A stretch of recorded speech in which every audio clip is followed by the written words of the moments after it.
साताऱ्यामधून सातारा नगर परिषदेच्या पहिल्याच सभेमध्ये महिला नगरसेविका सावित्री बडेकर यांनी मुख्याधिकारी विनोद जळक यांच्यावर धक्काबुक्की केल्याचा गंभीर आरोप केल्यानं एकच खळबळ निर्माण झाली होती। या प्रकरणाची चौकशी करून संबंधितांवर गुन्हा दाखल करण्यात यावा अशी मागणी बडेकर यांनी सभागृहात केली होती। मुख्याधिकाऱ्यांनी त्यांच्याशी अयोग्य वर्तन करत धक्काबुक्की केली असा आरोप त्यांनी केला होता। त्यानंतर नगराध्यक्ष अमोल मोहिते यांनी चौकशीचे आदेश दिले होते। मात्र या घटनेचा सीसीटीव्ही व्हिडिओ आता समोर आलाय।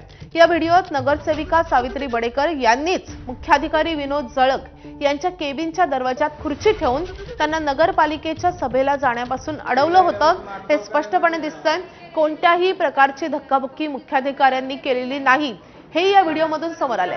मात्र नगरसेविका सावित्री बडेकर यांनी हा बनाव केल्याचं समोर आलंय आणि त्यामुळे नगरसेविकेवर आता कारवाई होणार का असा सवाल या निमित्तानं उपस्थित केला जातोय। मीटिंग झाल्यानंतर 100% आपण बसून समन्वयाने मार्ग काढू काय विषय झालेला आहे त्याच्यामध्ये।